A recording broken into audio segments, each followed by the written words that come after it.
We're going to talk about another subject that always gets me very upset, the Uvalde school shooting, and more fine people in that community of Uvalde in positions of power being complete idiots. Uvalde, an uncle of a Uvalde school shooting victim, addressed during a heated speech at a commissioners meeting in a poignant display of anguish and frustration. Brett Cross, uncle and legal guardian of Uziyah Garcia, one of the victims of the Uvalde school shooting, arrested during a confrontation at the Uvalde County Commissioners Court meeting. We'll have the audio for you in just a second, but to give you some context, Uziyah Garcia was one of the 19 children and 2 teachers who lost their lives in the devastating mass shooting that unfolded at Robb Elementary School in Uvalde, Texas on May 24th, 2022. The incident, which ranks among the worst mass shootings in U.S. history, shook the nation and left communities grappling with grief and questions about law enforcement's response. Because there was literally 200 officers standing outside as one man wandered through and just started shooting at people, and nobody went and did anything. So wasn't it Border Patrol who stepped up? Yeah, they eventually just broke the line and went in, and they were they were arresting parents that day who were trying to break in and save their children because all the men with guns were too busy fucking using Purell and taking around the other corner. We don't know where the shooter is. We're gonna hide over here. Like, there's a classroom full of kids right there. The door was unlocked.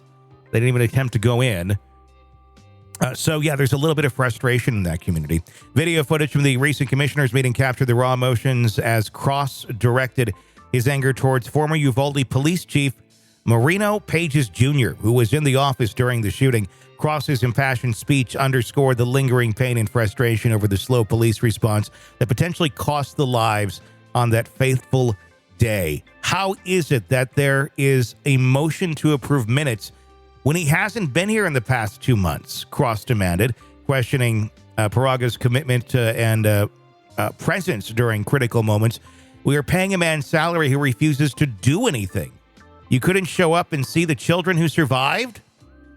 As Cross's speech has escalated, commissioners urged him to refrain from using foul language.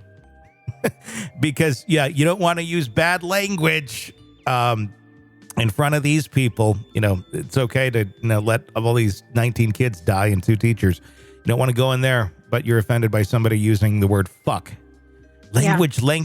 My child is fucking dead, he exclaimed, his voice cracking with grief and anger. Cross's outburst then resulted in his arrest by Uvalde County Sheriff's Department on charges of disturbing a meeting or procession.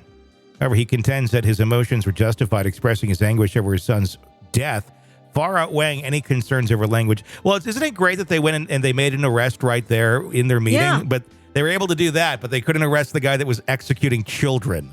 But they stepped in and did something about the language and disrupting a meeting, but they couldn't do something about a mass shooting in progress. Profane is burying your child. Profane is picking out which cartoon character is going to be on their casket, Cross expressed in an interview. The F word is not. In response to the incident, Uvalde Police Department clarified that they assisted in detaining Cross, but were not directly responsible for his arrest. Well, then, oh my God. So they're passing blame onto somebody else already. Who fucking did it? They got their big hats on and they're all circle jerking each other like they did after the shooting. They reiterated their commitment to upholding the law and ensuring public safety, emphasizing their dedication to serving the community. Oh, what a bunch of bullshit. Let's take a listen to the interaction there at the meeting. There's the 4 idiots sitting at the table. One's in camo. At least he's a little bit, but the camo doesn't really match the table. So if he was... Do they have their hats on? They don't have their hats on in the room. Amazingly, today they don't have... But they did have their hats on when they were all saying how good of a job they did after the 19 kids and the 2 teachers were shot. Today, no hats, but here's the interaction. Paying the man's salary who refuses to do anything.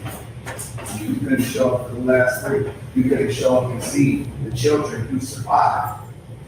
And it's kind of funny that when you do survive, why are you surrounded by cops? Because the last few times I've been here, your ass hasn't. What did they think? Were you scared of? And I just find it really funny. You want to sit there and you want to try to meet up and you're thinking like you're not bad. We've already seen that. We already saw that when we got the phone call, that there were 8 to 9 students still alive in that classroom. All right, if you're gonna speak, watch your mouth. If you're going to speak, watch your mouth. It's this skinny stick of an old man with glasses that looks like he'll be offended by, I don't know, a nipple.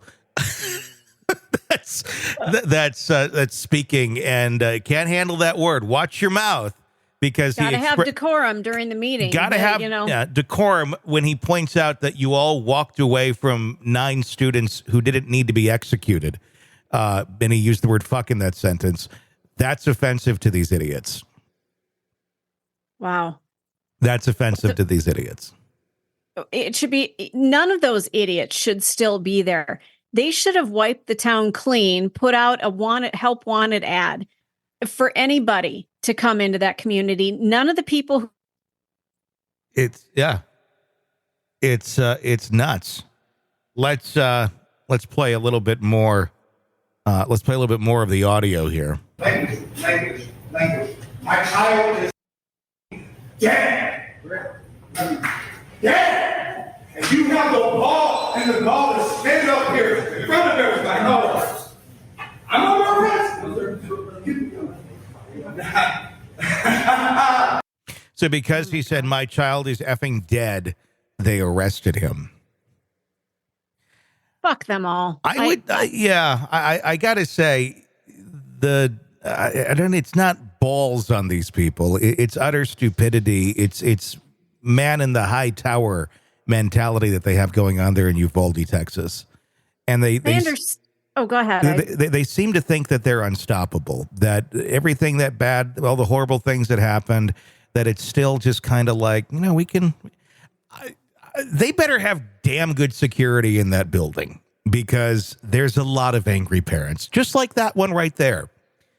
And I wouldn't put anything past anybody from I'm angry and I don't have a dog in this fight. I'm so outraged that they feel that they have done no wrong. They have done nothing right.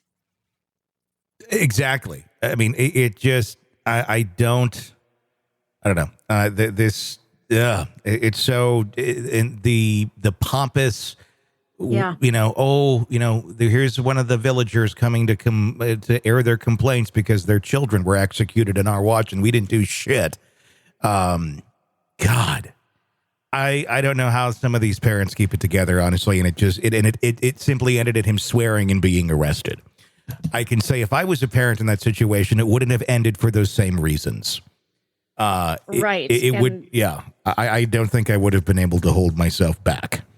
And I'm surprised that we're not advocating violence in any way, but I'm surprised that there hasn't been. There were videos of them literally holding parents back. And what is stopping the parents now from just saying, we've given you more than enough time to get your shit together. You've done nothing.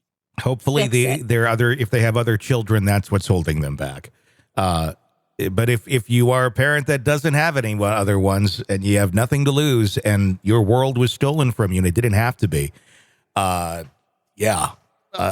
surprised there hasn't been any other vigilantism that has taken place. Not advocating for it, not saying it should happen or anything of that nature. I'm just saying I'm a little bit surprised and would not be surprised if it did happen, judging by what we just saw in that video there and the way that they handled a grieving parent. There's no remorse from these people. If they were saying, oh, my God, we completely screwed this up. And, what's his name? Brett, we hear you. OK, we hear you. Something like I acknowledge you. Oh, my God, I understand. We're trying to figure this out. Please sit down or have someone take him out. Hey, let's talk. No, it was just, we're going to arrest you because we don't like your behavior. You said you don't like words. my behavior. Yeah. I don't like your behavior. If he had lunged at them or something, I could see being arrested. He was standing behind a podium and he said the F word. And he said it in correct context for everything that happened. It made total sense. He wasn't threatening anybody. He was just being... I think they just escalated the situation right there by the way that they handled it. Take him away. Said the F. He's calling us out. He's making us look bad. Yeah. Well, someone needs to. And I don't know. I don't think I'd want to be working in that building anytime soon. There's a lot of anger and a lot of people who probably don't have a lot to lose at this point, and it's starting to boil over. They could handle this better. A lot of ways of handling this and helping people grieve, and it starts with admitting fault, and it starts with admitting that there's something that went horribly, horribly wrong here, taking corrective action, not just pretending that, oh, well, hopefully this passes in the media. This one has not passed in the media. The other 100-some school shootings since then have, actually. It seems to be that way. This one stands out because of the utter gross incompetence that was displayed there in Texas that day by a bunch of dumbasses wearing large hats. Want to listen ad-free? Want advanced access to all of our interviews before anyone else? Become a True Crime Today Premium Plus subscriber on Apple Podcasts. You get every episode commercial-free. So you can binge on True Crime until you can binge no more. Search True Crime Today Premium Plus on Apple Podcasts now, or go to our podcast page and sign up now. More of the Hidden Killers podcast next.